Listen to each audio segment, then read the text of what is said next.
Donc le centre de vaccination est ouvert tous les jours de 9h à midi, 14h à 17h, sauf du lundi au vendredi. Ce sont des médecins et des infirmiers libéraux du territoire qui opèrent et qui officient, et avec à l'accueil du personnel non médical, évidemment. Ce sont des bénévoles ou des personnels retraités médicaux, voilà, ou des gens d'associations.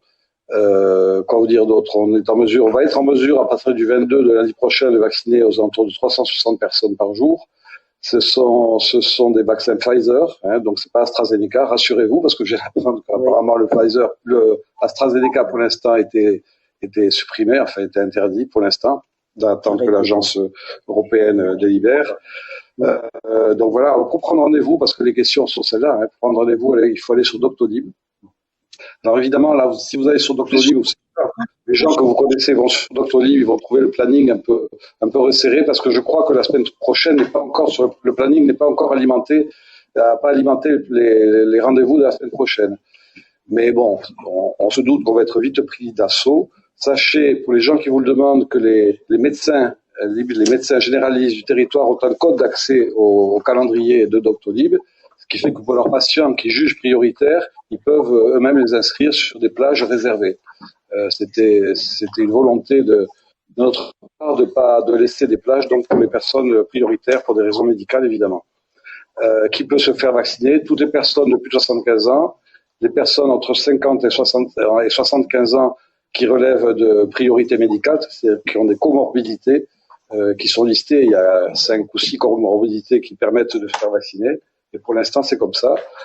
On nous annonce beaucoup plus de vaccins à partir du mois d'avril. Alors, sous réserve, parce que ça change un peu au gré des livraisons des labos, j'ai l'impression. Enfin, on nous annonce qu'à partir du mois d'avril, on risque de doubler le nombre de doses disponibles. On verra. Je crois qu'il ne faut pas trop s'exciter là, parce que visiblement, ça change quand même. En tout cas, c'est des perspectives plutôt intéressantes. Et voilà. Donc, ce que je peux vous dire au jour d'aujourd'hui. Donc, voilà, ce centre de vaccination, vous le savez, est à la salle du fronton Bénéjac. C'est mis en place par la communauté de communes et la CISAC, qui est une structure de coopération médicale des médecins et professionnels libéraux. Et de la même manière qu'on avait fait quand il y avait le confinement au printemps. Voilà, je le souligne parce que c'est bien. Ça veut dire qu'on a une réactivité au niveau du territoire entre les élus et les professions médicales, qui est intéressante. Il y a quand même plus de 20 médecins qui sont volontaires pour participer à cela, plus de 20 infirmiers aussi. Donc il y a une vraie dynamique, une vraie volonté de tout le monde de vacciner le plus possible. Seul moyen de s'en sortir rapidement, on l'espère, de cette pandémie. Voilà, Christian, je crois que j'ai dit à mon avis l'essentiel. Maintenant, si vous avez des questions, je vais y répondre. Mais dites bien à nos personnes là que il faut passer par Doctolib ou alors via le cabinet de leur médecin. Voilà, le message est clair. Merci Jean-Marie. Bien, mais je crois que du coup c'est toi qui garde la main. Tu vas pouvoir faire l'appel, Jean-Marie. Donc voilà, maintenant je fais l'appel. C'est pas l'appel pour la vaccination, c'est l'appel pour la présence. Donc en guys, Hubert Vigneault. T'es là, Hubert? Non, pas encore. Laurent Barbe. Oui, pardon, je suis là, oui. Tu planais, hein.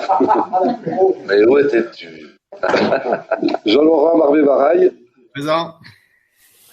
Arvéos, Cyril Fraise. Oui, présent, bonsoir. Bonsoir.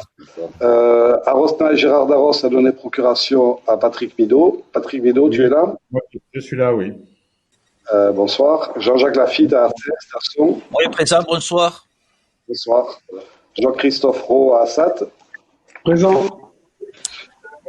Marie Maldonado à Assat. Bonsoir, présente. Bonsoir. Gaston Marc-Antoine. Présent. Audrey Van Oren. Pas encore arrivé peut-être. Michel Aurignac. Présent. Maliros Sylvie-Dogas. Oui, bonsoir. Présente. À Baudrex, Francis Escalé qui est ici présent. Bénéjac Marie-Ange Casala. Oui, pardon, présente. Bonsoir tout le monde. Marie Garoc. Présente, bonsoir. Bonsoir. Sébastien Couradé. Présent. Bust Serge Calas. Oui, bonsoir, présent. Bonsoir. Bouey, Marc Dufault est ici. Béatrice Laurie. Alors, elle avait du mal à se connecter. Elle me donne le pouvoir. D'accord, ok. Enfin, Border Michel Naviel est là. Borde, Roger Castagno doit être là parce qu'il était avec nous tout à l'heure. Déjà, bonsoir. Bernard Pigal. Oui, président, bonsoir. Salut. Ena Piou. Oui, bonsoir, présente. Bonsoir. Coralie Toussaint. Oui. Dis oui. Oui, oui. À Bourdette, Philippe Lacroute, c'est là. Bruges, François Lescloupé. Présent. Philippe Cos. Oui, bonsoir, présent. Bonsoir. Coraz, Michel Lucant, il était là tout à l'heure. Publius. Elle m'a donné procuration. Alors, d'accord. Michel. Jean-Pierre Bascatalina. Voilà, il va peut-être arriver. Cathy Brognolo, Yaferrière, elle est là. Aude Bazaros, Cédric Madec. Ça va encore arriver peut-être. Igor Marc Labatte. Bonsoir, présent. Bonsoir.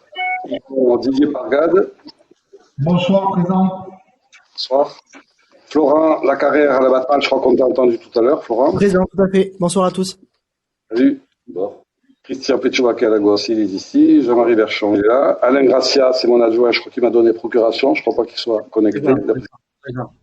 Il est là. Salut Alain. Stéphane Virto, il est ici. Stéphane. Nicole Huroux, on t'a entendu.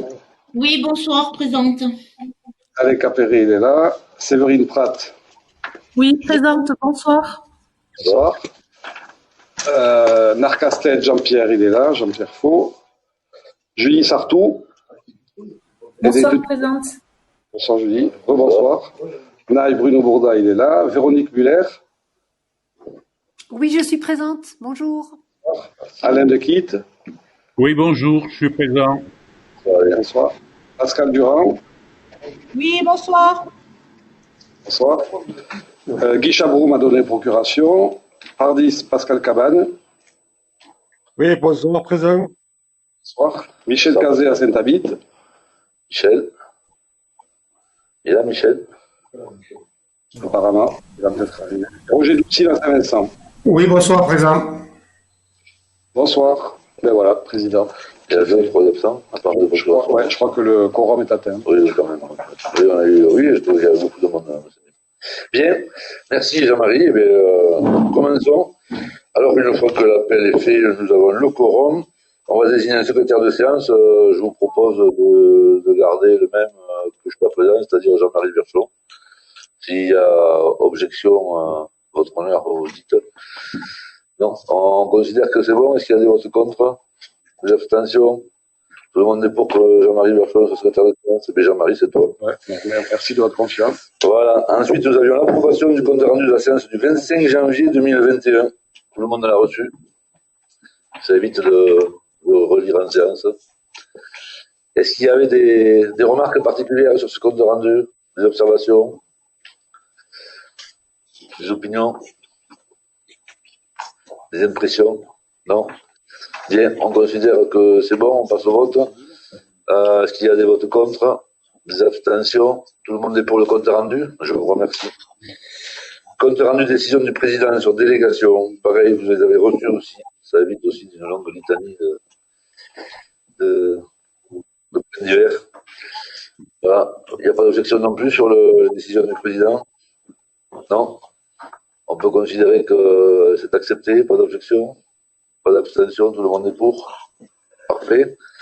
Et donc, nous allons passer aux délibérations principales, en commençant par le fonds local. Tu veux le dire un mot, jamais? Non, pas spécialement. Par le fonds local de solidarité au café, hôtel, restaurant. C'est Serge Castignon qui va nous en parler. À moins que François veuille dire un mot. Mais Serge? Serge, si t'es pas actif, si? Vous m'entendez? Oh là. Bon. Il s'agit, dans la période de l'épidémie de coronavirus Covid-19, d'aider, de faire un geste solidaire de la communauté envers les cafés, hôtels, restaurants qui, comme vous le savez, n'ont pas rouvert depuis le 31 octobre et avaient déjà été arrêtés lors du premier confinement. Ce sont actuellement les seuls commerces essentiels ou pas essentiels, mais qui ne fonctionnent toujours pas. Alors certes, il y a un dispositif d'aide gouvernemental qui a fait en sorte de perfuser cette profession de manière importante quand même, il faut bien le dire. En fonction du chiffre d'affaires de l'année N-1, il y a eu des aides jusqu'à 10 000 euros par mois. Il y a eu des reports de charges, il y a eu le prêt de l'État, mais il s'avère que pour certains, notamment ceux qui ont fait de la vente à emporter, qui arrivent juste à payer les charges et sans se faire de salaire, on en connaît tous autour de nous. Il nous a semblé en commission économie important d'avoir un geste solidaire de manière à pouvoir subventionner chaque restaurateur et cafetier bien défini avec à hauteur de 300 euros par commerce. Voilà. Quand je parle de 300 euros, évidemment, vous voyez bien que c'est de la solidarité plus qu'une aide très importante. Mais bon, il nous a semblé au niveau de la commission développement économique du 17 février qu'on pouvait proposer ça. Donc il y a eu un avis après discussion, avis favorable du bureau pour passer cette délibération ce soir. Si François veut compléter. Notamment, François, vous avez eu un contact avec le syndicat des restaurateurs hôteliers, comme ça, non ? Oui, bonsoir à tous. Oui, effectivement. Donc, en fait, on a eu un contact avec l'association l'Union des métiers de l'industrie hôtelière pour, d'une part, essayer de cadrer la liste des entreprises éligibles, parce qu'effectivement, entre les entreprises indemnisées et puis celles qui ont fait de la vente à emporter et celles qui sont en restauration rapide, qui ont fait plus de chiffres qu'elles n'en faisaient quand les restaurants étaient ouverts, il a fallu dresser un cadre. Donc, on a établi le liste avec l'Union des métiers de l'industrie hôtelière.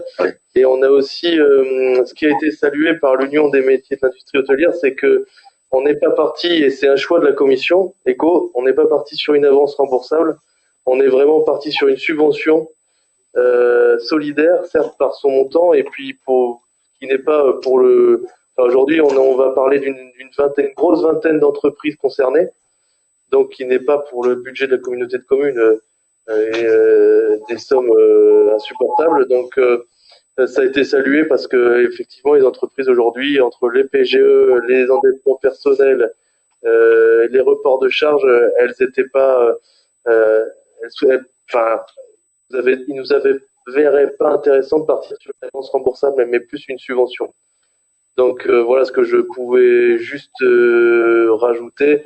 Après, on a aussi essayé de pallier à l'urgence, donc pour présenter ce dossier-là à ce conseil aujourd'hui. Si ça devait être ajusté en fonction de la crise sanitaire, on le fera dans le courant de l'année. Donc voilà, on est sur cette portée-là. Très bien, merci François. Est-ce qu'il y a des questions particulières, des observations? On peut dire qu'on a sorti quand même la restauration rapide aussi de ce cadre. Bonsoir Christian. Bonsoir. Allô? Et Marc, on t'entend. Ouais.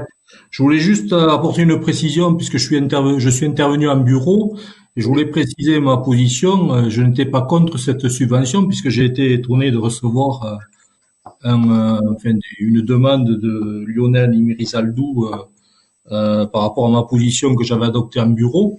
Voilà. Donc je lui ai précisé que je n'étais pas contre.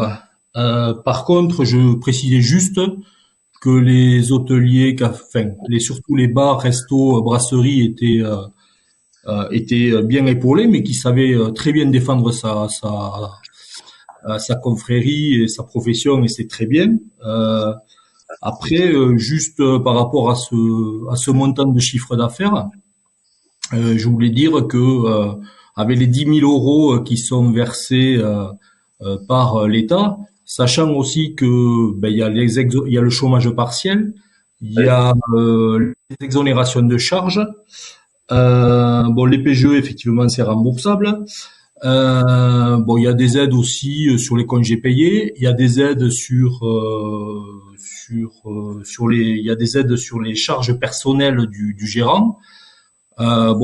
Surtout dans cette tranche de chiffre d'affaires entre 20 et 25 000 euros par mois, ils sont bien accompagnés. Mais après, le geste, comme vous dites, le geste de la communauté de communes est symbolique, et je voterai pour ce geste, mais je voulais préciser ma position. Je n'étais pas du tout contre, je faisais juste une remarque. Voilà. Absolument. Très bien. Très bien. Je ne sais pas qui c'est ce monsieur qui était venu te voir, mais bon. Eh bien, c'est le président de l'UMIH qui apparemment a connu ma position que j'avais adoptée sur le. Oui, je comprends, mais il ne participait pas au bureau, donc il a le temps de les voir sur les zones. Bien entendu, merci Marc. Pas de souci.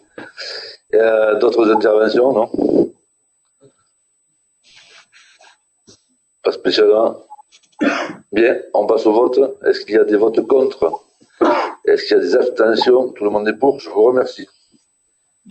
Le point suivant, la délibération suivante, c'est toujours dans le développement économique.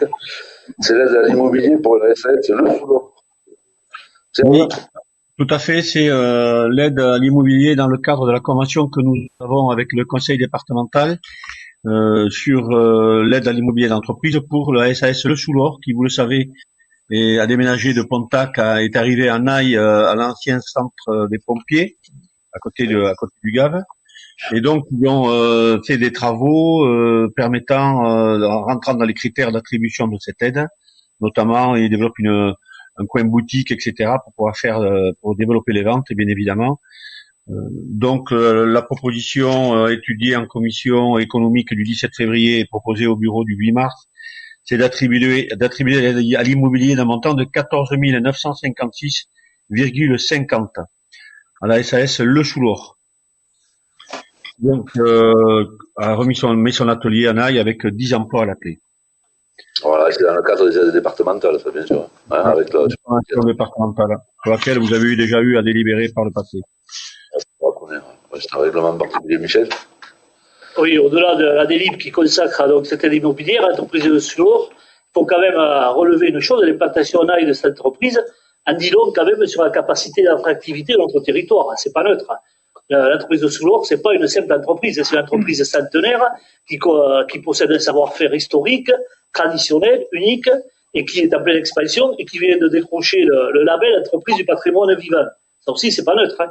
C'est un label qui a été créé par l'État pour mettre en valeur les entreprises au savoir-faire artisanaux et industriel d'excellence. Il faut savoir quand même que 80 à 90% de matières premières de cette entreprise pour la confection de chaussures viennent de la région. C'est pas innocent. Et il y a seulement 3 entreprises fabricantes de chaussures en France, dont le Soulor, qui réalise l'ensemble de leur fabrication en France. Alors cette entreprise, de par sa singularité, elle a une exposition médiatique locale bien sûr, mais aussi nationale. Il y a de nombreux reportages, même de la télé, des médias nationaux, qui descendent à Naï maintenant, à Pontac avant, pour visiter cette entreprise et faire reconnaître. Donc ça participe aussi à faire reconnaître notre territoire. Hein. C'est une vraie pépite qu'il faut en avoir conscience, qu'on accueille sur le territoire, et je le dis qu'en dit long quand même sur notre capacité d'attractivité, parce que tout ne s'est pas fait. Comme ça, Pontac, qui malheureusement vient de perdre l'entreprise à la MAP et ses 40 salariés, n'a pas pu garder cette entreprise. La communauté commune Nord-SBA, qui a fait aussi des propositions, n'a pas su garder cette entreprise. L'Aglo de Pau, qui bien entendu, connaissant la pépite, a fait également des propositions d'implantation, et ces dernières ont été refusées par les responsables du Soulor. Les responsables du Soulor, c'est en toute conscience et en connaissance de cause que les dirigeants ont choisi le pays de Naï pour implanter cette entreprise. Et je crois que là, il faut saluer le travail de Sergio Cassegnot, vice-président, de sa commission, de François Gonnet, du maire de Naï de l'époque, Guy Chapou, qui ont réalisé quand même, parce que ça se fait pas comme ça, un formidable travail d'approche et de négociation pour que cette entreprise puisse s'implanter à Naï. Je crois, président, que dans un contexte économique difficile, on le sait, les mauvaises nouvelles abondent, je crois qu'on peut se réjouir de cette implantation pour le pays de Naï, et on peut être collectivement fiers que l'entreprise, cette renommée nationale et internationale, puisse s'implanter sur notre territoire. Je crois qu'il faut quand même le souligner. Je crois que vous pouvez le faire. Oui. Oui, Michel, en complément à ce que dit Michel, on peut quand même avoir à l'esprit que le pays de Naï devient attractif quand même pour nos entreprises et les PME.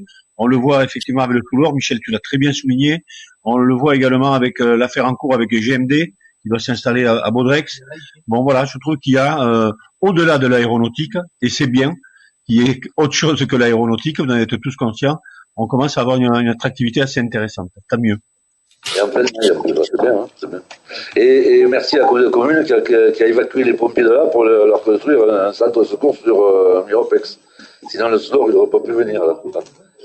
Et en même temps, voilà, on peut souligner le clin d'œil, puisqu'on est entré là maintenant cette fois de plein pied dans la ligne droite qui ne s'arrêtera pas sur l'aménagement du SLOR. Voilà. Et ça tombe bien, et c'est un joli clin d'œil en même temps, c'est pas mal. Voilà. Et qu'ici, ça n'a pas fait partie des choix aussi. En tout cas, François, c'est un peu les arguments, puisqu'il a travaillé pas mal avec. Est-ce que le SLOR en est un? Je ne sais pas. Peut-être on a le musée du Béret. Oui, et aussi. Perspective sur le SLOR. Et oui, et la vue sur le SLOR. Bruno, oui. Oui, je voulais simplement signaler effectivement le travail d'attractivité de mon prédécesseur qui a œuvré pour que cette entreprise vienne. Alors effectivement, cette entreprise, donc ce bâtiment était quand même soumis à quelques contraintes du terme de l'inondation, consécutif à la grosse inondation de 2013. Donc il y a eu des travaux extrêmement conséquents concernant la mise hors d'eau, je dirais, des planchers et de leur outil de travail, donc forcément.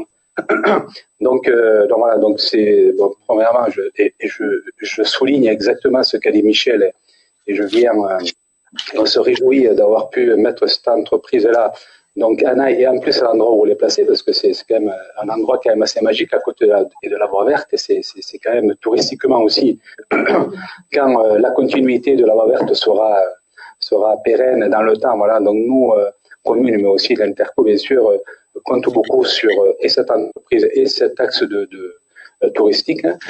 Voilà, donc bon, il faut souligner la détermination effectivement et des deux porteurs de projets qui sont arrivés et là et donc qui sont partis, puisque maintenant là, ils sont en plein exercice et puisqu'ils se sont installés il n'y a pas très longtemps en fait, il y a un mois à peu près. Donc ils ont fini les travaux et donc ils ont d'autres travaux à faire là. Sur leur site d'exploitation et notamment les travaux qui vont concerner essentiellement l'accueil des clients. Voilà, donc on espère qu'on va vite sortir de cette situation pour que cette entreprise puisse se développer comme elle le mérite. Merci Bruno. Effectivement, la proximité de la véloroute, c'est important parce que on peut imaginer que tous les touristes viendront, passeront par là et emporteront une paire de chaussures du SLOR. Voilà, très bien. Bon, s'il y a d'autres interventions? Non, on vote. Oui, non? On vote? On passe au vote? Non, intervention? Non, on vote. Bon, on vote, alors, allez, on y va. Entraîne pas, alors on vote. Allez. Oui, est-ce qu'il y a des votes contre? Des abstentions? Tout le monde est pour, je vous remercie. Le sujet suivant, avenant à la Convention 2019-2021 signée avec l'UPPN. Serge nous a dit un mot, c'est standard ça. Ben, c'est une convention qui date depuis 2018. Vous savez que nous avions donc l'Union des professionnels en Pays de Naï était aidée par la communauté dans le cadre de l'OCMR à hauteur de 30 000 euros par an pour fédérer et développer tout ce travail avec les professionnels en Pays de Naï. Nous avons, il y a eu bien évidemment, vous le savez, quelques difficultés dans cette association, assemblée générale, réassemblée générale. Il y a une restructuration qui a été menée et nous avons pensé qu'il était bon de revoir notre convention plutôt en termes d'objectifs réels et réalisables et en modifiant également le montant alloué, en le divisant par deux, de passant de 30 000 à 15 000 euros, avec quatre points forts donc et très distincts dans le cadre de cette convention. L'adhésion à l'association Plateau, c'est une association de formation pour les dirigeants d'entreprise ou leurs collaborateurs pour aider les dirigeants d'entreprise adhérents à progresser, à se former. Ça c'est un montant de 2 000 euros. une organisation de 6 conférences, formations en soirée ouvertes aux entrepreneurs. C'est pour un montant de 6 000 euros, pardon. Une participation au coût de prestation des chambres consulaires, aussi bien chambre des métiers que chambre de commerce, à hauteur de 2 000 euros. Et une gestion et l'animation du site internet de l'association à hauteur de 5 000 euros. Donc nous vous proposons de signer un avenant à la convention de manière à réajuster le soutien de la communauté des communes à cette association et au programme d'action que nous vous proposons ci-dessus. Voilà, 15 000 euros pour les actions qu'on a détaillées. Si François veut ajouter quelque chose.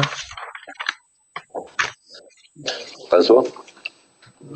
Non, pas nécessairement. Non, effectivement, c'est vrai que l'effet Covid s'applique à tout le monde. Donc là, malheureusement, alors entre la restructuration de l'association, puisqu'ils n'ont plus de salariés, et puis les événements qu'ils ne peuvent plus organiser, fait que plutôt que mobiliser 30 000 euros cette année pour des dépenses qu'ils n'auraient pas, on préfère réajuster la baisse et qu'ils revoient aussi leur programme d'action sur cette année pour repartir en 2022 sur de nouvelles bases qu'on va construire ensemble en 2021.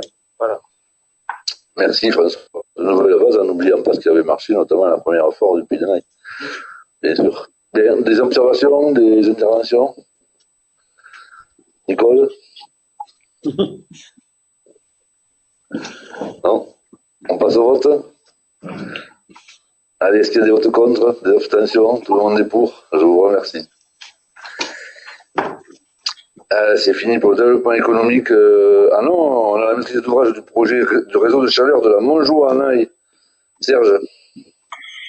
Oui, c'est une délibération un peu particulière, simplement pour déclarer, soutenir le projet de réseau de chaleur sur Naï, et pour que la maîtrise d'ouvrage du projet de réseau de chaleur puisse être confiée au syndicat d'énergie des Pyrénées-Atlantiques. Il y a un projet donc de réseau de chaleur sur Naï avec 4 scénarios, allant chercher dans un cas Naïéo, le collège, service de restauration du collège. Dans le deuxième scénario, nous retrouvons Naïéo, la piscine, le collège, le service de restauration plus le lycée. Un scénario 3 qui est étudié avec Naïéo, toujours le collège, le service de restauration, le lycée et les bâtiments communaux de la ville de Naï, vestiaires plus clubhouse notamment du rugby.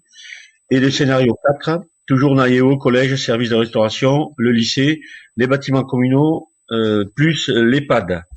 Donc voilà, tout est sur la table et est en train d'être étudié avec les services du SDEPA pour savoir quel serait et le côté des investissements et le meilleur rendement pour ce réseau de chaleur éventuel.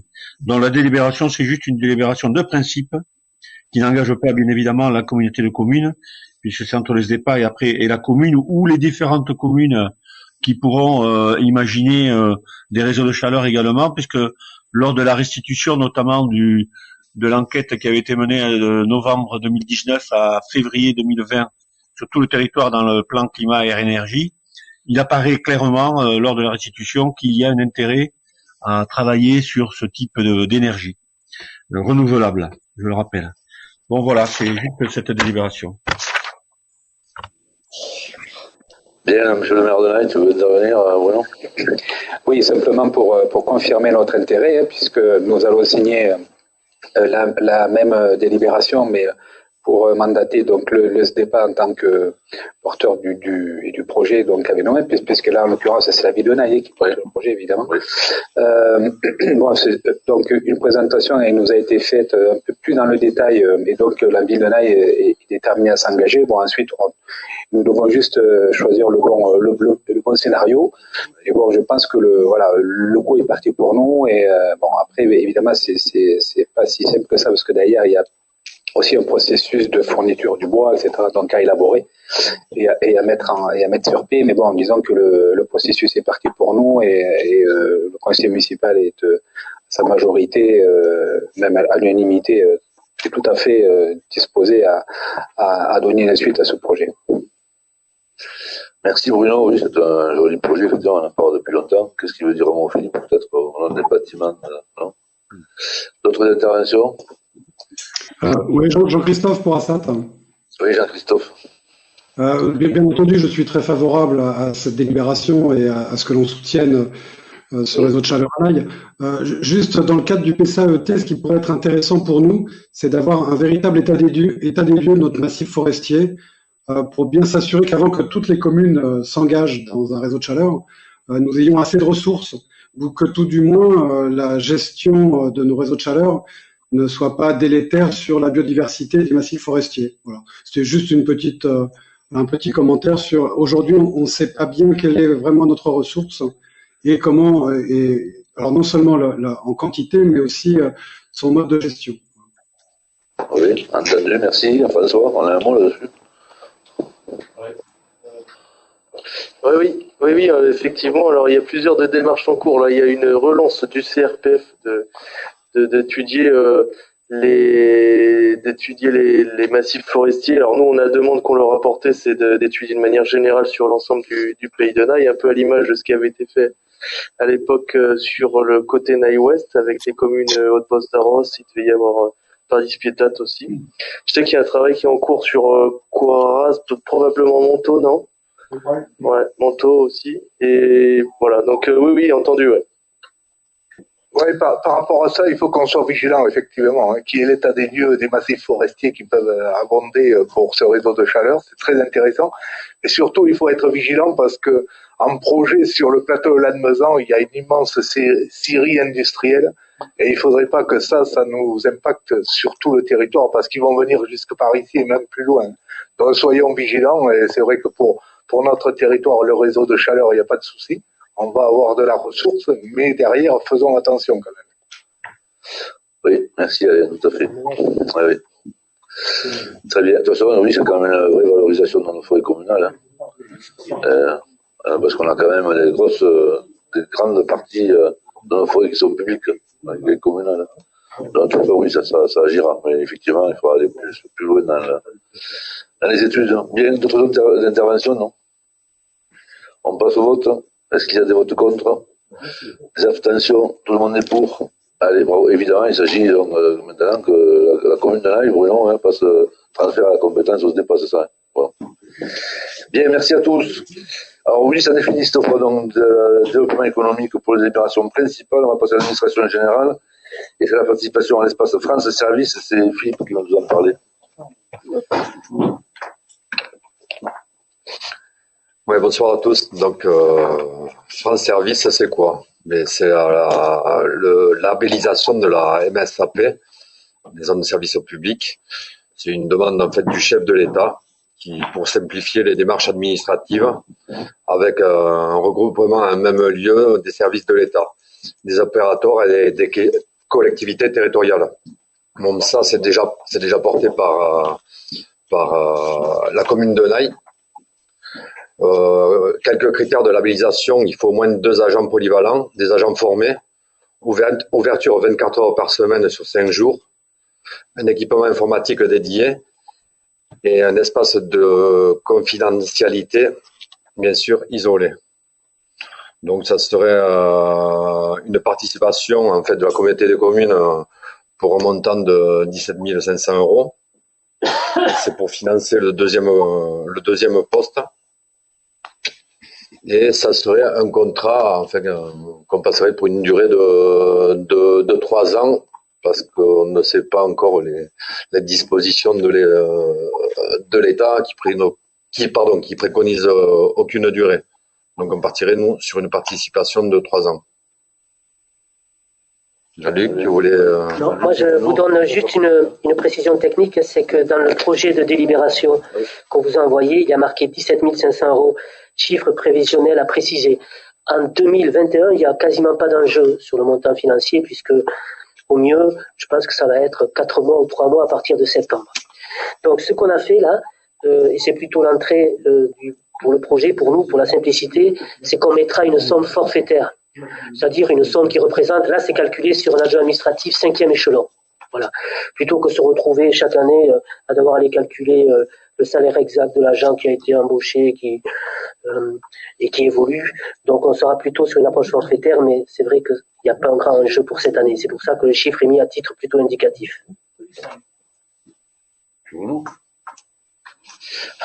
Oui, je vais vous donner quand même quelques éléments de flux malgré tout pour voilà, pour vous exprimer et pour faire comprendre un petit peu l'enjeu de cette labellisation, puisque comme le disait très justement Philippe, la ESF et Écureuil France Service, c'est la suite de la MSAP, processus qui s'arrête à la fin de l'année. Donc voilà, donc on devait il fallait se positionner pour savoir et si on voulait adhérer au processus et qui arrive maintenant et qui remplace donc l'ancien. Donc l'ancien, et pour vous donner quelques chiffres malgré tout, et qu'on se rende bien compte de quoi il s'agit en termes de flux, donc la MSAP est positionnée à la maison des services, côté ouest côté est à Naï. Et vous savez que à ce même endroit, vous avez le département avec tous ses services. Et donc c'est une boutique qui reçoit quand même pas mal de personnes, à savoir en gros 1500 personnes en moyenne par mois. Donc ça fait en gros 15 000 personnes qui passent par là ou qui téléphonent tous les ans. Il se trouve que j'ai fait une petite extraction à peu près des flux qui sont à la fois orientés vers les départements et des flux qui viennent pour la MSAP. Pour la MSAP, en gros, aujourd'hui, ça représente à peu près 500 personnes par mois. Et ce qu'il faut savoir, c'est qu'il y a en gros, sur ces 500 personnes, un tiers, deux tiers. Un tiers des personnes qui viennent et qui sont de Naï ou du 64 puissant, et les autres qui viennent d'ailleurs, c'est-à-dire en gros de la communauté de communes. Donc ça concerne quand même toutes les communes de la communauté de communes malgré tout. Voilà.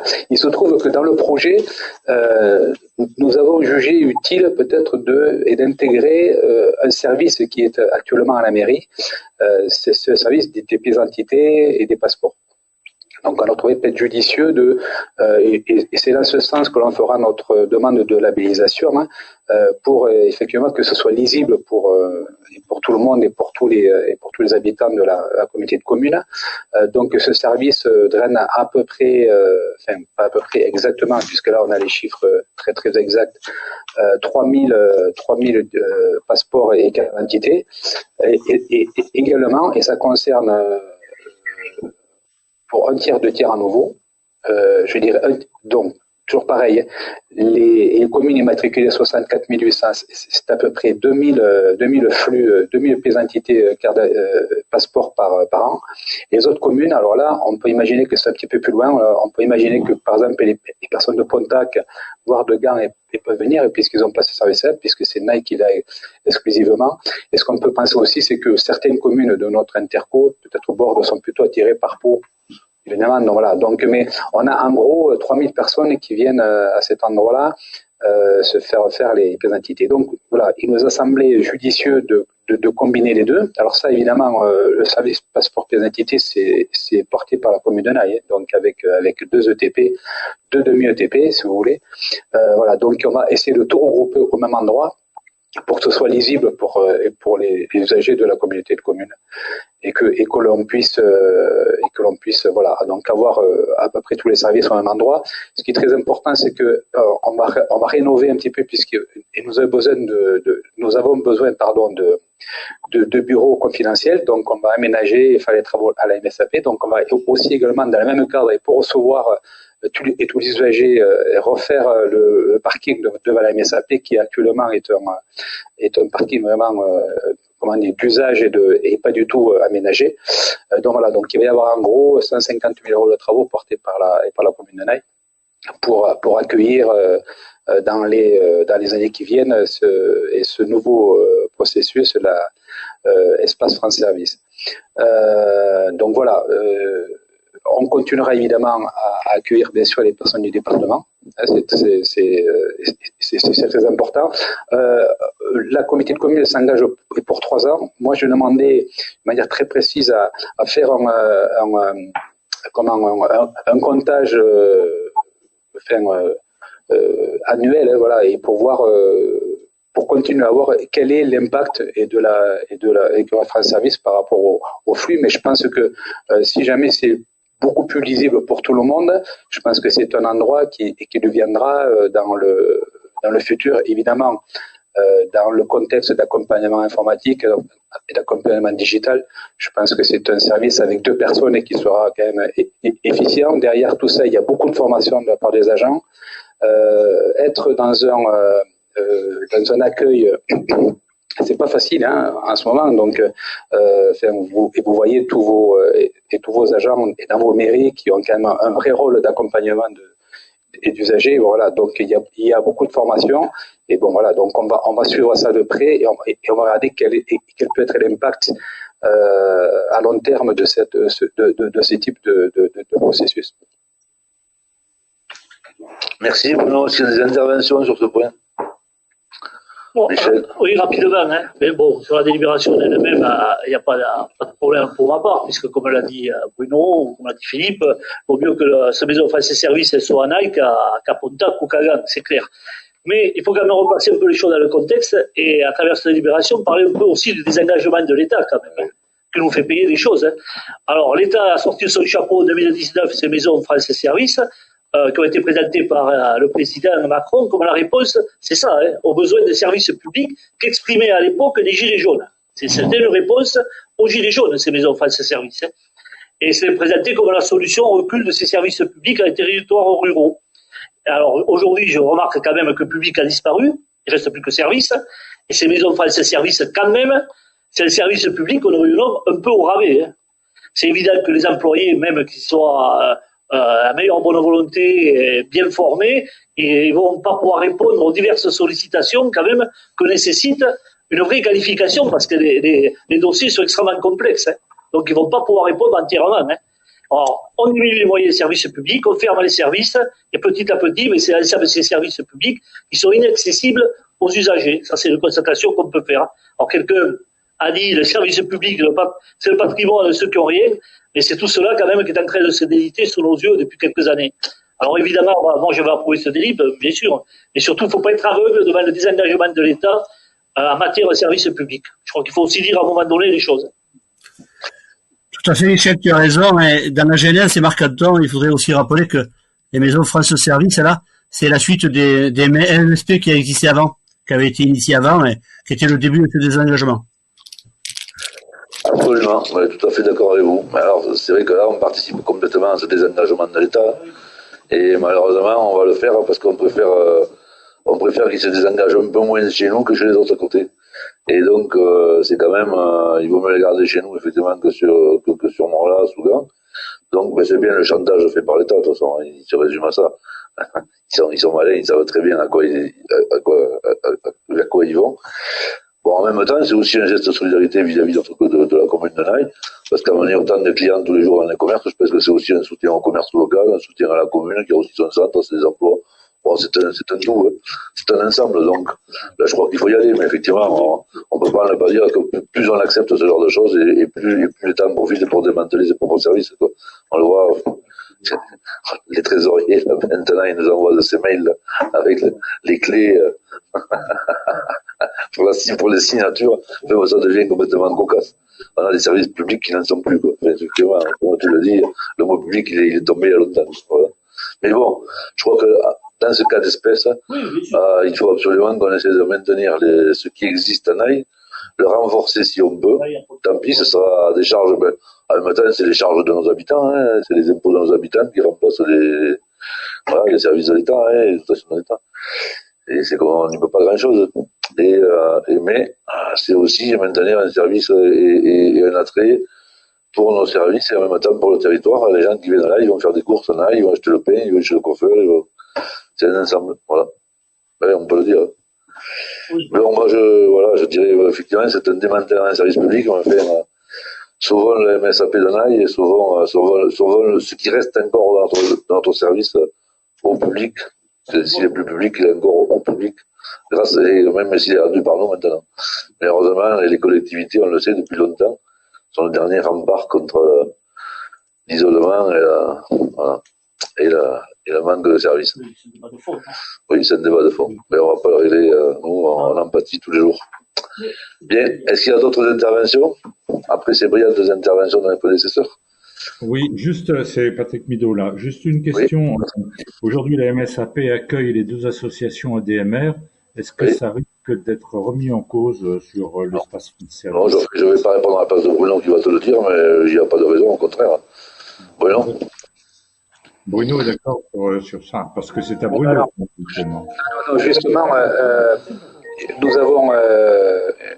nous avions effectivement pour la labellisation un sujet, puisque effectivement la maison des services était quand même assez pleine, donc effectivement il n'y avait pas de bureau disponible, donc on a été un petit peu contraint à justement faire ces travaux pour libérer un petit peu d'espace dans les espaces justement et du conseil départemental. Donc nous avons eu une rencontre avec le conseil départemental qui a accepté de libérer un petit peu d'espace qui était disponible dans leurs espaces à eux. Donc voilà, et ça justifie justement ces travaux. Donc et puis en plus effectivement un peu de rénovation et de un nouveau centre téléphonique et puis du matériel informatique évidemment. Pour et plus 3 bureaux qui vont être destinés, mais en aucun cas les autres usagers de la maison des services ne seront délogés ou quoi que ce soit. Donc il n'y a pas de sujet là-dessus. Voilà, donc pas de crainte. D'autres questions, d'autres interventions? Non? Nicole, on passe au vote? Allez, est-ce qu'il y a des votes contre? Abstention, tout le monde est pour. Je vous remercie. Délibération suivante, c'est le tourisme et le patrimoine. C'est Jean-Marie Berchon qui va nous parler de la valorisation du Col du Soulor, maîtrise d'ouvrage délégué à la communauté commune de Pyrénées-Vallée des Gaves. Grâce à ce bel entrain, ce beau dynamisme qui ont été rendus possibles par d'abord le dynamisme lui-même de notre commune d'Arbeost. Et en même temps, on peut le souligner, les communes aussi du Val d'Azun. Toutes les communes du Val d'Azun qui se sont réunies pour aider au financement de ce projet côté Pyrénées-Vallée des Gaves, parce que la commune était un peu mal en point financièrement. C'est donc une belle dynamique de l'ensemble des communes de ce Val d'Azun. Et je crois que si on avait besoin d'être motivé, ça vient s'y ajouter, quoi. Voilà, Jean-Marie, je te laisse. Merci, Président. Belle introduction. Donc, oui, on avait déjà parlé au dernier conseil, puisqu'on avait voté la mise à disposition du foncier avec la commune d'Arbeos, du foncier non bâti via une convention de mise à disposition et d'un bail amphithéotique pour le chalet. Donc, il s'agit aujourd'hui, comme le dit le président, de ce partenariat avec la communauté de communes de Pyrénées-Vallée des Gaves, qui inclut maintenant le Val d'Azun, qui est notre partenaire, puisque le projet est coporté par nos deux communautés de communes, et de définir les modalités de ce partenariat via une convention. Donc, le premier aspect de cette convention, on va dire, c'est l'aspect financier. Il s'agissait de savoir sur quel montant on s'engageait. Différentes simulations ont été faites par nos services, c'est-à-dire par Laurine, Laurence, Jean-Luc, en se basant une simulation sur le nombre d'habitants, une autre sur le lieu où s'effectuaient les travaux, et une autre à 50-50. Il s'est avéré que finalement, dans les différentes simulations, les unes portaient la participation pour la CCPN à 66%, l'autre à 62%, et finalement, avec notre partenaire, la CCPLVG, je ne sais pas si j'oublie une lettre, c'est pas grave, on est arrivé à se dire que la répartition de 60% pour la CCPN et 40% pour Vallée des Gaves était satisfaisante pour tout le monde. Vous voyez que nous, on peut quand même être satisfait, puisque ça correspond, et même c'est un peu plus favorable pour nous que dans les deux autres simulations. Donc ça, c'est le premier terme de cette convention. Le deuxième terme, c'est que la commune soit le chef de file de ces travaux et en assure la maîtrise d'ouvrage déléguée, c'est-à-dire va assurer le portage à tout point de vue. La participation donc alors juste parce que c'est important de donner des chiffres, parce qu'on a une estimation des travaux, des coûts hors taxes de 2 890 000, donc presque 3 millions. On voit qu'avec 60% pour nous, ça fait 1 700 000. Les subventions, on va en parler tout à l'heure, mais évidemment, on ne sait pas encore à quel niveau nous allons être subventionnés, et nous allons l'être parce qu'on sait qu'on est suivi, on sera suivi par le massif pyrénéen, par les régions, les départements des deux départements, voilà, des deux territoires, et que voilà, si on dit que si on a 40% de subvention, ça coûterait 1 million d'euros à à la commune de communes. Si c'est 50%, ça sera 864 000 euros. C'est des chiffres qui ont une certaine envergure, mais enfin, on n'est pas sur des sommes astronomiques. Et voilà, quand on voit évidemment le coût total de presque 3 millions d'euros, on se dit voilà dans quoi on se lance. Et en fait, on voit bien que via les subventions, via l'intérêt que tous ces partenaires financiers portent à ce projet-là, on voit bien que d'abord c'est encourageant, et puis que ça rend tout à fait à notre portée ce projet-là, qui, encore une fois, on le voit, est un très beau projet. Bientôt, on va vous présenter ce projet-là. Il va y avoir une présentation du projet à la commission au tourisme et au bureau via le maître d'œuvre. Donc le marché a été passé avec le maître d'œuvre, qui est un bureau d'études franco-espagnol-catalan, je ne sais pas dans quel ordre il faut le dire. Voilà, le marché a été signé, ils ont attendu 2 ans, ils ont été patients, et finalement ça a été signé, ça c'est une très bonne chose. Donc voilà, ce que on peut vous dire aujourd'hui, il s'agit en fait d'autoriser le président à signer cette maîtrise d'ouvrage déléguée avec Pyrénées-Vallée des Gaves. Merci Jean-Marie. Président, si tu veux. Merci Jean-Marie, effectivement, on a fait plusieurs simulations parce qu'on était parti sur une idée de 60-40. Et en fait, le nombre d'habitants, on est légèrement au-dessus, je ne sais pas, 62 ou 63. Et sur le montant des investissements de chaque côté, c'est pareil aussi. Donc, bon, symboliquement, 60-40, c'était sympa. Et je crois que toutes nos simulations, de toute façon, ont montré que on était dans les clous avec ce rapport-là. Voilà. Est-ce qu'il y a d'autres interventions Cyril, peut-être, des questions Cyril, ouais, tu veux dire un mot, Cyril? Une fois n'est pas coutume, j'ai pas grand-chose à rajouter sur le sujet. Vous avez été très complet avec Jean-Marie. Merci Cyril. D'autres questions, d'autres interventions par ailleurs? Non, on passe au vote. Est-ce qu'il y a des votes contre? Des abstentions? Tout le monde est pour? Je vous remercie. Il y a un match ou quoi? Parce que j'ai l'impression que personne ne veut intervenir, que tout le monde. Bien, alors, actualisation de l'avant-projet définitif pour la forge d'Arthez d'Asson, c'est la demande de subvention. Ah, ben oui, il y a la valorisation du code du sourd, c'est la demande de subvention d'abord pour la phase de maîtrise d'œuvre 2021. Voilà, tout à fait. On rentre dans le vif du sujet. C'est les frais de maîtrise d'œuvre pour l'année 2021. Oui, je n'ai pas donné de calendrier pour les travaux. Ils démarreront pas avant 2022, ils s'étaleront sur 2022, 2023, sans doute 2024. Et que donc, on est là dans des dépenses de maîtrise d'œuvre. Sur un montant de 202 900 euros, et on répond à un appel à projet du département 65 et du commissariat des massifs qui peuvent nous financer à hauteur de 70% au total, c'est-à-dire 45% pour le massif et 25% pour le département, ce qui ferait sur les 202 000 euros, 203 000 euros même, une participation de la commune de 30% forcément, c'est-à-dire 64 350 euros. Donc, l'objet de la délib, c'est d'approuver le plan de financement prévisionnel. Donc, on est bien uniquement sur la maîtrise d'œuvre 2021, sur les frais de 2021, et d'autoriser le président à solliciter ces financements, donc département et massif. C'est intéressant, vous voyez le massif pyrénéen, à quel point il nous suit, parce qu'il nous suit d'emblée déjà, même sur les études, dès cette année. Et ça, oui, mais en même temps, le comité massif a toujours eu un représentant dans toutes les phases, y compris les phases préliminaires, les études de faisabilité. Ils sont toujours intéressés de très près à ce projet. Et c'est important parce que peut en découler les financements européens. On va en découler carrément sur les financements européens. Bien, d'autres interventions? Non, pas spécialement, on vient d'en dire un mot. Je vous propose de passer au vote. En plus, on pourrait chercher les subventions, donc tout le monde est d'accord là. Est-ce qu'il y a des votes contre? Des abstentions? Tout le monde est pour, je vous remercie. Et donc, effectivement, maintenant, nous arrivons à l'actualisation de l'avant-projet définitif pour la forge d'Arthez d'Asson, c'est Jean-Marie qui nous en parle. Voilà, donc on est toujours dans la commission de tourisme patrimoine, mais sur le volet patrimoine, il s'agit donc du projet de valorisation des forges d'Arthez d'Asson, qui fait partie de le patrimoine, vous le savez, et qui est très intéressant de valoriser, qui n'est peut-être pas connu forcément pour l'instant, très connu par tout le monde. Donc l'objet de cette délib, c'est de voter un ajustement, d'actualisation de cet avant-projet. Pour quelle raison? Donc ce projet d'abord se déroule en 2 étapes. Il y a d'abord la dévégétalisation qui est finie. D'autre part la cristallisation, c'est-à-dire le renforcement de toutes les élévations et le bâti actuel, de telle manière qu'ensuite une vision qui permette de bien numériser tout cela. Et donc on était parti sur des montants de travaux hors maîtrise d'œuvre de 167 000 euros. Il y a une actualisation qui était faite parce que l'estimation était un peu ancienne. S'y sont ajoutés ensuite des frais supplémentaires liés au Covid et puis à des éléments de sécurité à rajouter, ce qui démonte à 184 000. Ce qui fait, pour vous situer un petit peu, bon là ça porte que sur ces travaux-là, mais je vous resitue un peu l'ensemble, hein, ce coût total de cette valorisation avec donc la dévégétalisation et la cristallisation, c'est un coût total de 253 000 euros, en sachant que la dévégétalisation est finie, que la cristallisation commencera en juillet et se poursuivra jusqu'en 2022 en 2 phases.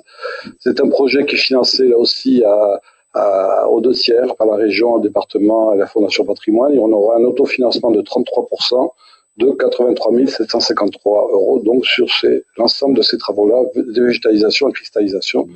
Donc il s'agit aujourd'hui de donner un avis favorable à ce nouveau, à cet avant-projet définitif avec ces nouveaux montants. Voilà ce que je pouvais vous dire, et on peut répondre à vos questions si vous en avez. Mais est-ce qu'il y a des questions, des interventions? Jean-Jacques, tu veux dire un mot sur le forge d'organisation? Non? On connaît bien le projet. Non, on peut directement au vote. Est-ce qu'il y a des votes contre, des abstentions? Tout le monde est pour. Je vous remercie. Mobilité. On va parler mobilité, candidature à l'AMI départementale, plus politique cyclable de proximité. Alors l'AMI départementale, c'est le projet de plan de cyclable.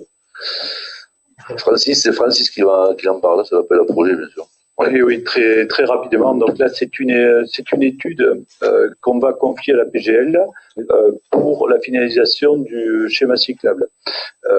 Une étude dont le montant est de 40 000 euros.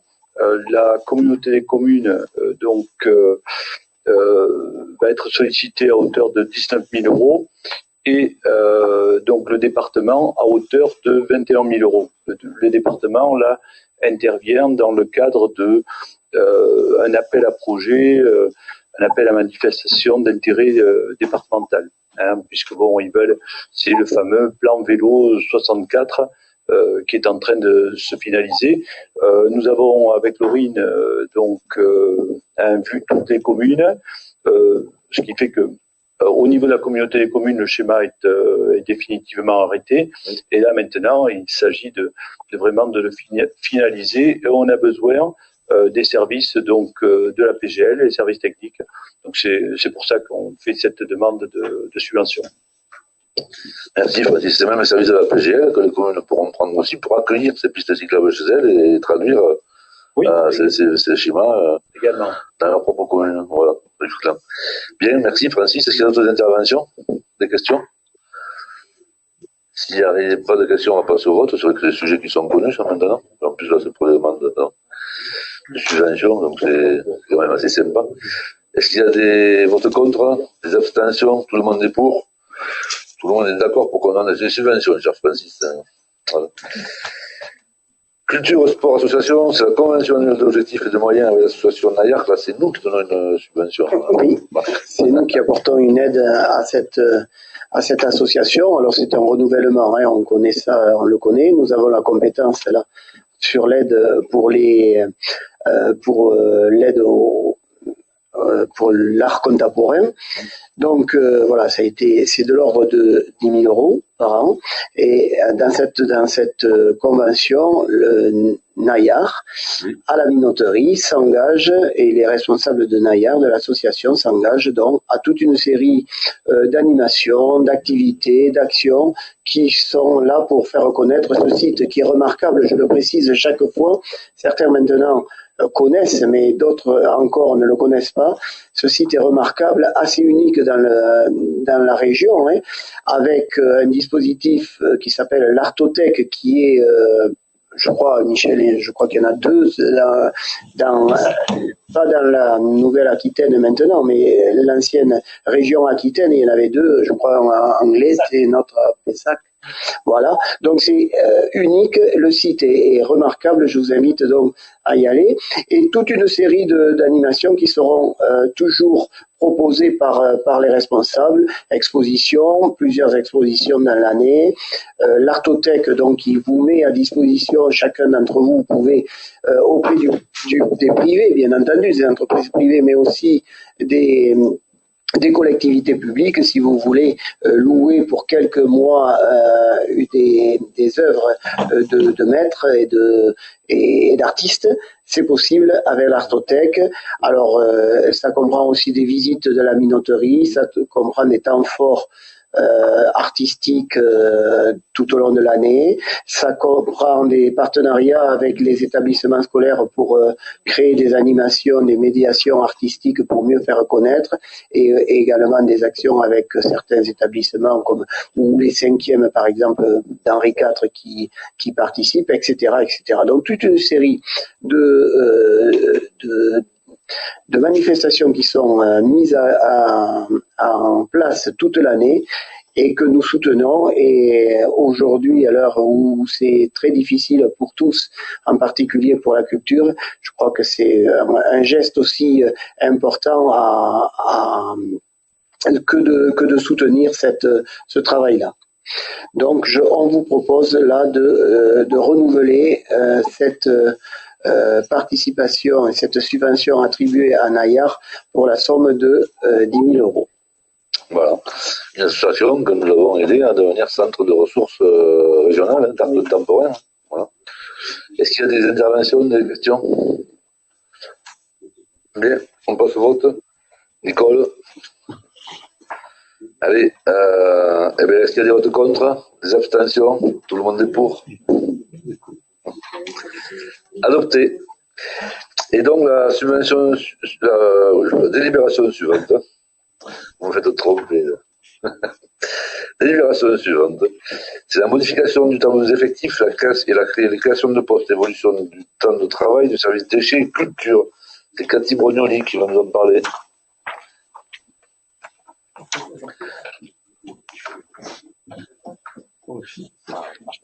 Non, attendez, il faut que je change le micro. Je change le micro parce qu'on en a pas mal qui sont là, épuisés. Là. Le Covid les a tous épuisés.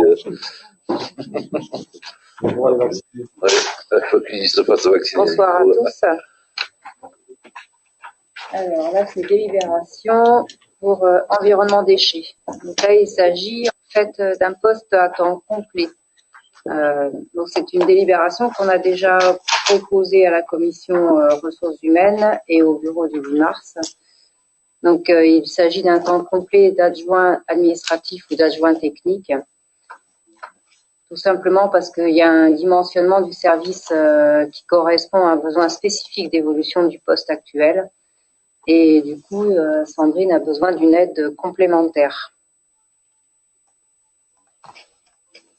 Oui, très bien, ça va être principalement pour revenir un peu à la communication et un peu à ce rôle d'ambassadeur du tri qu'avait eu Sandrine dans un premier temps. Au tout début de cette communauté commune, le premier ambassadeur du tri, c'était Sandrine. Sandrine était même un employé à l'époque. Et puis après, quand elle avait pas mal de boulot, puisqu'on était quand même rentré dans le vif du sujet, on avait pris Bertrand pour être ambassadeur du tri. Mais maintenant, Bertrand, entre les déchetteries, la com, les conteneurs, les composteurs, et voilà, et on a besoin de quelqu'un de plus pour aider, parce que sinon on pourra pas faire de com. Or, la communication est extrêmement importante, que ce soit avec les écoles, que ce soit avec le public.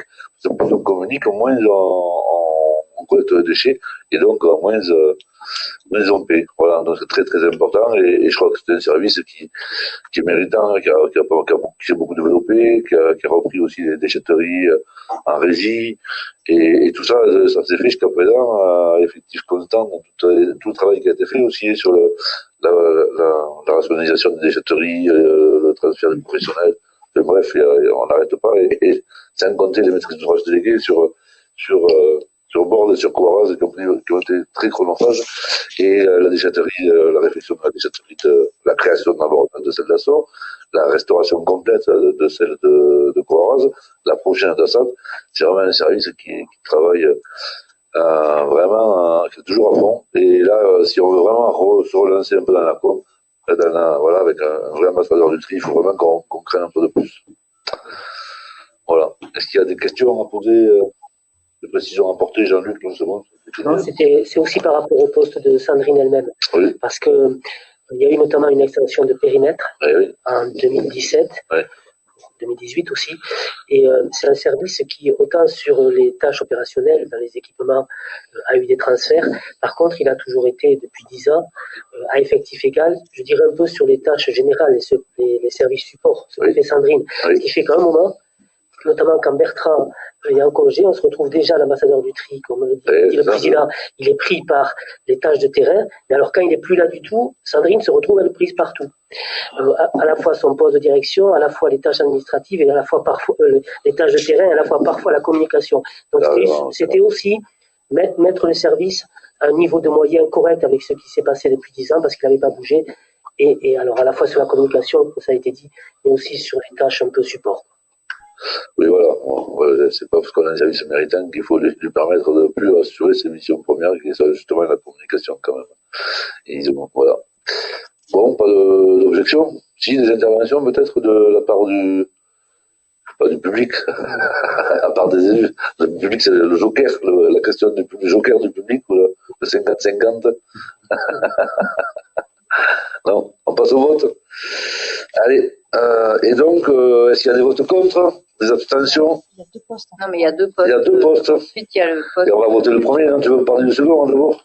Oui, c'est en même temps. Et c'est ensemble. Ah ben alors parle du second, alors vas-y Cathy. Ensuite, vous avez les postes culture. Alors d'une part, vous avez l'augmentation d'un temps de travail de 31 à 35 heures en tant que responsable ludothèque. Et d'autre part, vous avez la création d'un poste à temps complet. Donc ça, c'est dû au centre culturel qui va bientôt démarrer. Donc ce dimensionnement de service correspond à un besoin de la phase projet pour la mise en place de la politique culturelle de la collectivité et des partenariats et des réseaux. Donc vous savez bien qu'au niveau de du centre culturel, on va arriver à 8 ETP plus un poste qui est celui de Sandrine Cadéac. Donc aujourd'hui, nous démarrons la phase recrutement. Donc bien sûr, ça c'est déjà passé au niveau de la commission RH et au niveau du bureau du 8 mars.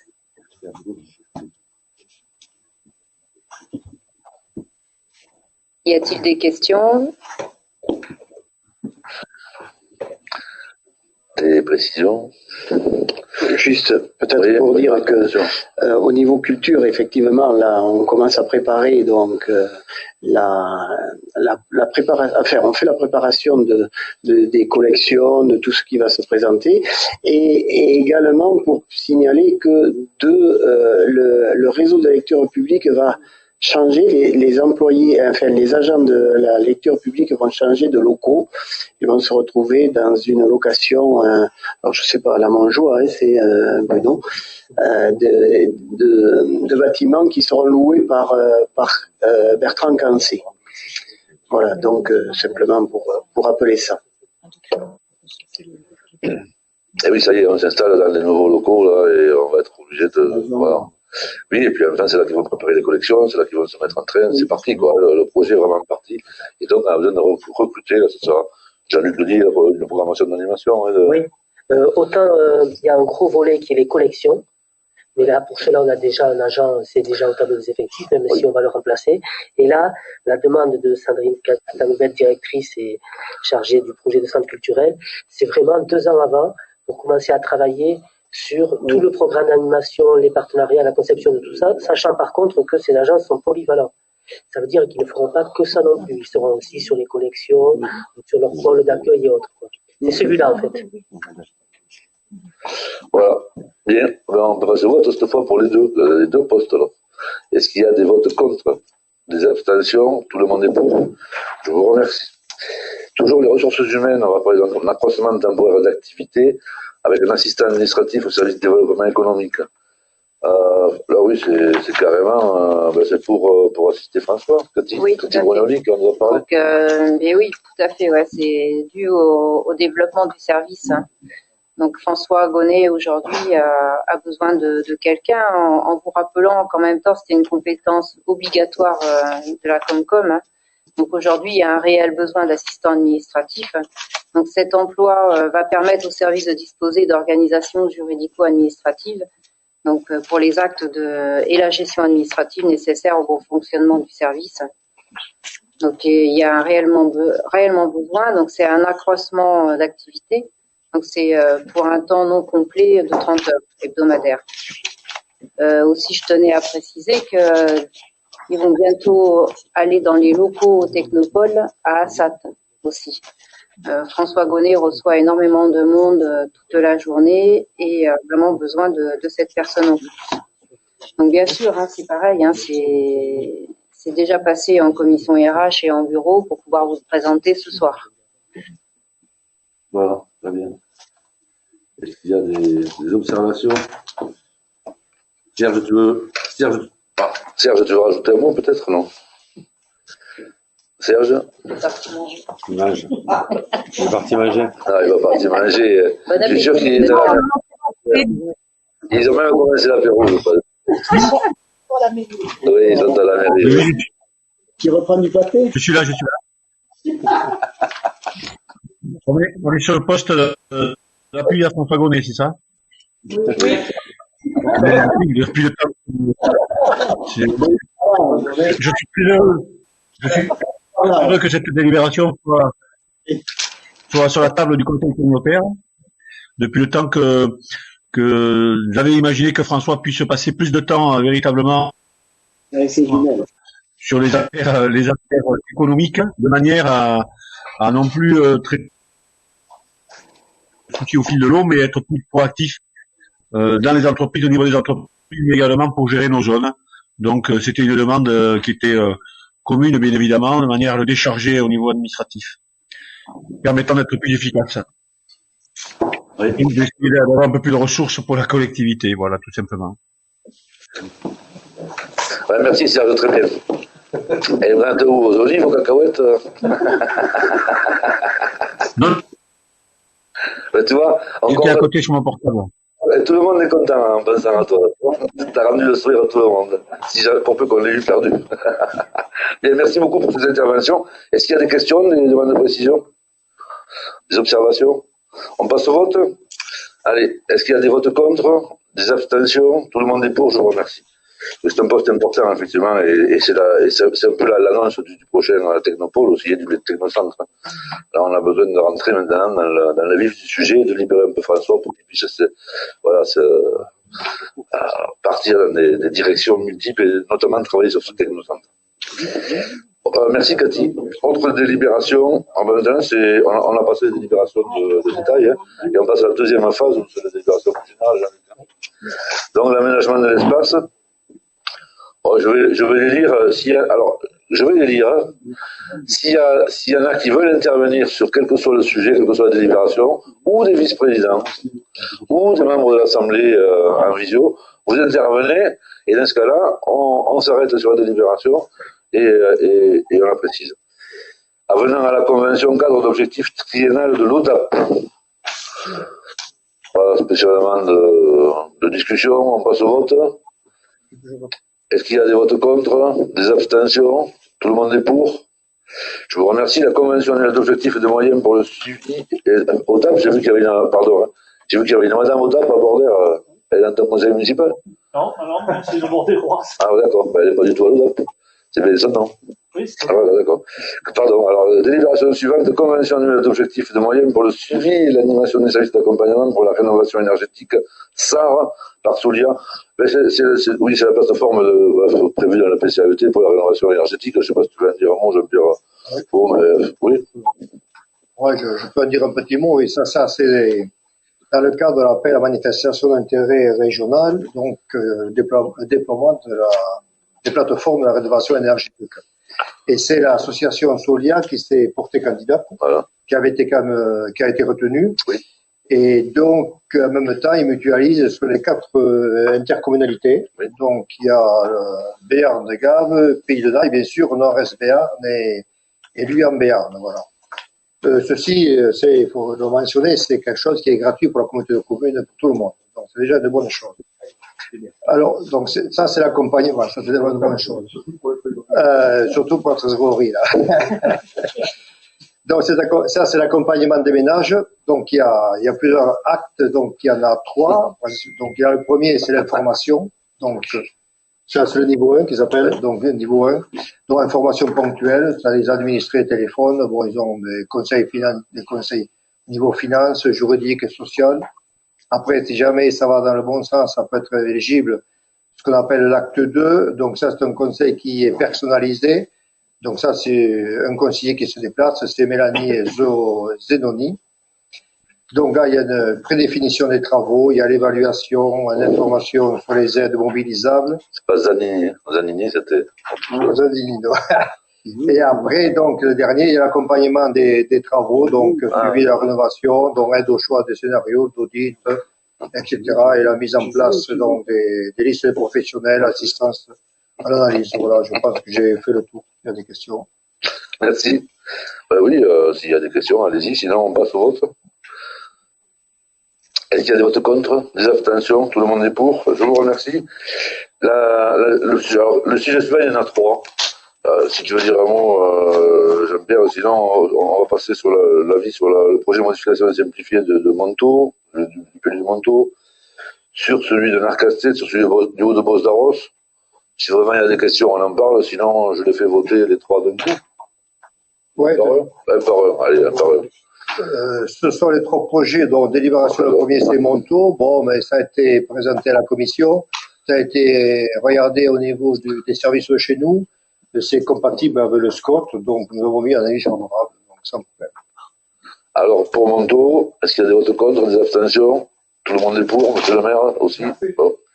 Pour Narcastet, pareil. Bon, pour Narcastet, nous avons opéré de la même façon, donc là c'est plutôt réactualisation des articles du code de l'urbanisme de façon à faciliter l'instruction ici. Donc c'est pareil, ça a été favorable à la commission. Bien, est-ce qu'il y a des votes contre, des abstentions? Tout le monde est pour, je vous remercie. Et le 3e avis, c'est sur Haut-de-Beauce d'Arros. Oui, là, ça portait sur une modification de secteur AH de taille dont de capacité modérée. Bon, c'est sur la partie de 10 mm² qui a été reportée vers un groupement de maisons aussi, donc ça fait un jardin d'amour. Donc c'est compatible avec le SCOT et nous avons émis un avis favorable. Parfait, merci Jean-Pierre, ça a été rapide. Là, j'ai Jeunesse et Insertion, c'est Michel qui va nous en parler, c'est la résidence Terre d'Envol à Bordes. Oh, c'est un renouvellement de la convention entre la Commune des communes et Habitat Jeune aux Pyrénées. Est-ce qu'il faut dire un mot ou est-ce qu'on vote? On connaît Terre d'Envol? On vote. Comme vous voulez. Hein. C'est un renouvellement de convention. Hein. C'est la convention qui est arrivée à son terme, 2018-2020, et c'est un renouvellement pour les 3 années à venir, qui est donc soumis au vote. La participation aux communes, au budget fonctionnement de cette résidence, c'est de 15 000 € par an. Voilà, et puis je crois qu'on peut souligner que c'est, pour ceux qui ont connu les anciens foyers des jeunes travailleurs, c'est ça, c'est le même esprit, un vrai esprit d'accompagnement de nos jeunes, avec un service, une sécurité sur le logement, et c'est ouvert à tous, pas uniquement aux jeunes apprentis de Bordes, c'est ouvert à tous ceux qui viennent à travailler sur le territoire, hein, donc voilà, alors je pense que c'est pour les jeunes de 30 ans et qu'ils soient en emploi, en formation professionnelle, en apprentissage, en recherche d'emploi ou en stage. Voilà. C'est une belle réalisation, et peut-être qu'il en faudra d'autres un jour, mais enfin, pour l'instant, c'est la rentrée des déclarations de service. À des tarifs de location quand même intéressants, hein, puisque ça va à 395 à 410 € pour des T1 prime, T1. C'est ça. Et avec des aides, en plus, ils ont la PL, etc. Bien, s'il n'y a pas de questions particulières, on passe au vote. Est-ce qu'il y a des votes contre, des abstentions? Tout le monde est pour, je vous remercie. Sur mais pareil, Michel, sur les subventions, formation BAFA, BAFD. C'est bien marron. Oui, mais c'est les aides BAFA, BAFD. Donc, on est proposé de reconduire en 2021 l'enveloppe budgétaire de 2020 de 8 500 €.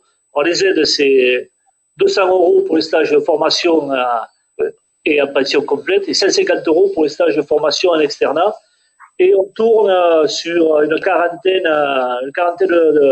de demandes d'aide à peu près. Oui, parce qu'on est, je crois qu'on est presque la seule, en tout cas dans le coin, à le faire, hein. Souvent dans le département, et voir les Hautes-Pyrénées aussi. Et donc, du coup, c'est vrai qu'on a beaucoup de jeunes qui sont intéressés. Et nous, on était partis du constat, ça fait quelques années déjà, qu'il y avait pénurie pour les associations. Et en même temps, pour les jeunes, c'était difficile, parce que ça coûtait cher. Et là, du coup, avec cette petite aide, on fait d'une pierre deux coups, on permet à toutes les associations de bénéficier de jeunes qui n'ont pas fait ou BAFD, et on permet à tous les jeunes qui le souhaitent de rentrer dans cette formation. Voilà. Donc, je crois que c'est intéressant pour tout le monde, et la preuve, est-ce que ça marche avec une quarantaine de jeunes par an, c'est pas rien. Oui, c'est apprécié. Voilà, et en même temps, on a aussi nos animateurs là-dedans, Jean-Marc Jocot, Michel, je crois qu'on a on a aussi des gens qui sont passés un stage BAFA qui viennent aussi pour l'été. Même nous, on en profite aussi, quoi. C'était l'objectif. C'était un des objectifs, puisque c'était d'irriguer l'ensemble des associations. Voilà, et du coup, les associations sont beaucoup moins, alors que c'était vraiment un handicap pour eux il y a quelques années de trouver. Là, bon, même, ça faisait aussi partie d'un petit contrat moral qu'on passait avec les jeunes qui étaient aidés, de leur dire, mais dans la mesure de vos possibilités, alors c'est un peu délicat parce que quand ils le passent, ils n'ont pas encore tout le permis. Donc ça fait un petit temps d'attente, mais ça fait rien. Ça quand même, ça remplit le contrat que l'on voulait au départ. Voilà, il est proposé de reconduire cette enveloppe. Bien sûr. Est-ce qu'il y a des objections, des questions? On passe au vote.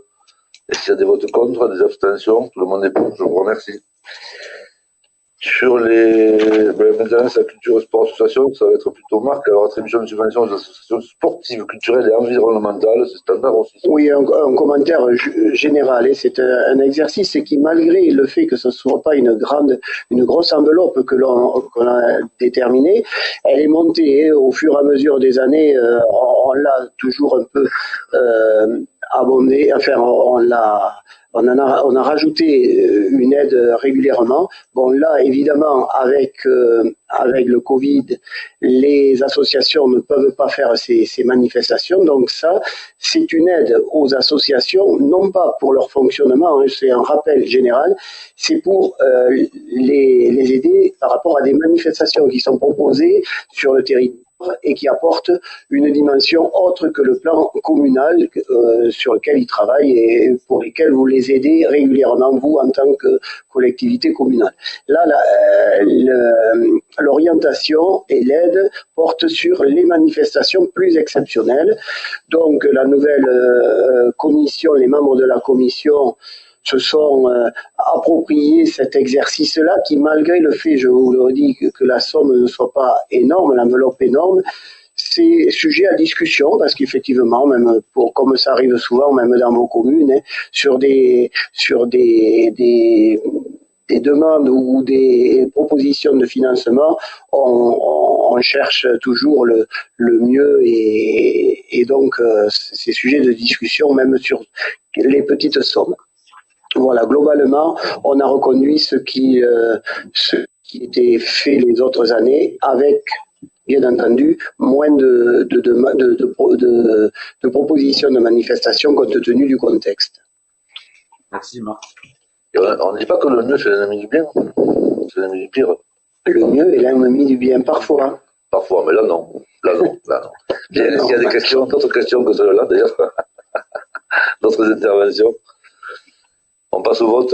Est-ce qu'il y a des votes contre, des abstentions? Tout le monde est pour. Est-ce qu'on est connecté encore parce que... Oui. D'accord. Parce que Paris, ça fait 3 ans que personne ne nous entend. Oui. On écoute. Merci. On écoute. C'est tout ce qu'on aurait quelques coups de fil si on était déconnecté complètement. Merci à tous. On continue. On va passer à l'eau et l'assainissement. On va passer d'abord aux déchets, le groupement de commandes pour l'achat de fournitures de matériel de compostage. Et c'est Stéphane qui va nous en parler en direct depuis chez lui. Allô, Première G, comme dit Jean-Marie. Stéphane. Ah, il a un petit problème. On t'entend très faiblement. Voilà, je vais parler fort. Donc, il s'agit d'un achat groupé de composteurs avec Valor Béarn. Donc, il s'agit de reconduire ces achats puisque nous manquons de composteurs et le marché doit se renouveler. Voilà, c'est exactement ça. Est-ce qu'il y a des questions particulières ou est-ce qu'on passe au vote? Allez, on passe au vote. Est-ce qu'il y a des votes contre, des abstentions? Tout le monde est pour? Oui, voilà, c'est standard en même temps, hein, Stéphane, puisqu'on voilà, c'est un renouvellement de commandes de composteurs. Au assainissement, merci Stéphane. Au assainissement, convention pour la facturation et le recouvrement de la redevance assainissement des communes d'Assan, Narcasset et Pardispétat, c'est Alain qui nous en parle. Ouais, très brièvement, hein, c'est les abonnés qui étaient desservis par le qui sont desservis par le syndicat mixte de Jurançon, d'eau potable de Jurançon. On avait une convention avec l'ancien délégataire qui était Suez. Aujourd'hui, ils ont changé de délégataire, le syndicat. Ils sont passés à Agour. Donc, il s'agit de passer la même convention que nous avions précédemment dans les mêmes conditions financières avec Agour. Voilà, tout simplement. Et ils vont nous percevoir, en gros, c'est nous percevoir la redevance d'assainissement pour les communes de Pardis, Piétat en haut, Narcasset et Assat, une partie Assat. Voilà, Président. Merci, Alain. Est-ce qu'il y a des questions, des précisions, des interrogations? Non, on passe au vote. Bon, Alain, tu as été complètement compris, puisque tout le monde est d'accord, on passe au vote. Alors, est-ce qu'il y a des votes contre, des abstentions? Tout le monde est pour. Je vous remercie. Et on arrive presque au bout, il nous reste 3 délibérations. Administration générale. On peut quand même souhaiter, avant d'arriver au bout, je ne vais pas traîner, mais quand même, on peut souhaiter qu'en fait, on puisse se revoir, parce que quand même, c'est vrai que ces séances du conseil, alors bon, la visio, c'est vrai, c'est pratique, on est chez soi, mais ces séances du conseil, c'était quand même quelque chose de se rencontrer, de se voir tous. Je crois qu'on aura besoin, alors vivement qu'on puisse tous se revoir, moi j'aimais ce vœu, quand même assez rapidement, qu'on puisse tous se rencontrer, se parler, se voir. Je sais qu'à la visio, c'est pas toujours facile, ça passe bien, ça passe pas bien. Donc, notre souhait, évidemment, c'est qu'on soit tous ensemble pour passer un moment, discuter, échanger, voilà, débattre, et puis à la fin, boire un coup, tandis que là, on peut même pas. Bien. Alors, les 3 dernières. L'administration générale, un groupement de commandes pour l'équipement en défibrillateur automatisé externe. C'est Philippe qui va en parler. Vous pourrez, monsieur Philippe. Ah oui, récupère ton micro, Philippe. Oui, pardon. Donc, c'est une proposition pour un groupement de commandes pour l'achat et la maintenance de défibrillateurs. Tout simplement, c'est à l'échelle de la communauté, Anne Soisic qui s'occupera de récupérer toutes. À partir de demain, elle va vous envoyer des feuilles pour voir quelles communes sont intéressées, pardon. Et après, c'est une convention qui doit être soumise à l'approbation de chaque conseil municipal. En fait, c'est pour faire des économies d'achat sur les défibrillateurs et aussi le marché maintenance. Comme on s'est rendu compte qu'il y avait déjà plusieurs communes qui essayaient de se regrouper, je pense qu'à l'échelle de la communauté des communes, ça serait plus intéressant. Donc, elle doit vous faire passer en mairie les papiers à partir de demain.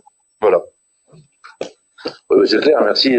Effectivement, nous sommes tous soumis à des obligations depuis quelques années. Enfin, là, maintenant, très récemment, depuis 2021, mais qui s'applique rétroactivement. Et on a tous besoin de faire une commande. Alors, c'est libre, bien entendu. Mais là, ce qu'on propose, c'est de faire un groupement de commandes. Chacun sera libre d'adhérer, exactement comme on l'a fait chaque fois, qu'il y a un groupement de commandes. Pour information, c'est des défibrillateurs extérieurs et automatiques. C'est pas des semi-automatiques. On passe sur automatique extérieur. Et automatique extérieur. Jean-Marie? C'est juste, oui, donc je trouve l'initiative très bonne, c'est sûr, ça va faire. Parce que nous, on avait fait déjà à l'échelle de 10 communes, du coup, on va se rattacher à ces procédures. Je suis un peu étonné que ça passe dans chaque conseil, c'est comme une prise de compétence, alors je comprends pas le truc. En fait, l'obligation de passer devant le conseil, elle se justifie par l'obligation, par la souscription au groupement de commandes. Donc, il y a une convention exactement comme on l'a fait pour les masques, par exemple, etc. Là, on crée par cette délibération le groupement de commandes et ensuite on conventionne avec chaque commune. Alors, ça peut être une délibération, mais il faut vérifier aussi auprès de vos délibérations de délégation. Peut-être que les délégations au maire suffisent et ça peut se passer peut-être par une décision. À vous de vérifier dans vos communes. On vous fera passer dès demain le recensement de vos besoins. À noter que le groupement de commande va concerner l'acquisition de nouveaux défibrillateurs, donc comme précisé le vice-président des défibrillateurs automatiques externes, mais on va également étendre le groupement de commande à la maintenance donc de ces nouveaux équipements, mais aussi de proposer la maintenance de vos équipements dont vous pouvez déjà disposer dans vos communes. Donc le recensement qu'on va vous demander dès demain, c'est votre nouveau besoin, mais également les équipements existants, en vous demandant la référence, etc. Et éventuellement la date d'échéance de vos contrats actuels. Et on partirait sur un contrat de 3 ans, avec possibilité peut-être de prolonger d'1 ou 2 ans. Mais voilà la proposition qu'on va faire, qui sera assez complète, qui aura également dedans la formation sur ces équipements auprès de vos personnels. Voilà. Ne délibère que les communes qui veulent acheter. Bien évidemment. Oui, bien d'accord. évidemment. Oui, c'est pour ça que je comprenais pas. Oui, la délibération, c'est pour. Oui, pour les communes qui sont intéressées, c'est qui sont intéressées. Oui, d'accord. Tout à fait. Ça marche bien qu'elle nous fasse un retour rapide, par contre. Oui. Ben, moi, dès demain. Voilà. Non, je délibère, j'ai une réunion du conseil jeudi, donc. Et c'est vrai qu'on attend aussi un engagement de la part des communes, parce que si on recense leurs besoins, nous on monte le marché au vu de ces besoins. Il ne faudrait pas qu'une commune se désengage après coup, sinon on se retrouverait avec un marché qui serait on pourra envoyer un petit mail avec des en demandant une réponse rapide. Et on enverra un modèle de délibération. C'est ce qui est intéressant en même temps, c'est l'entretien quand la maintenance, parce que ça ne pense pas, c'est comme mais c'est quand même ça peut être lourd, quoi. Si on le faisait tous séparément, c'est obligatoire aussi. Ah oui, bien sûr, il faut.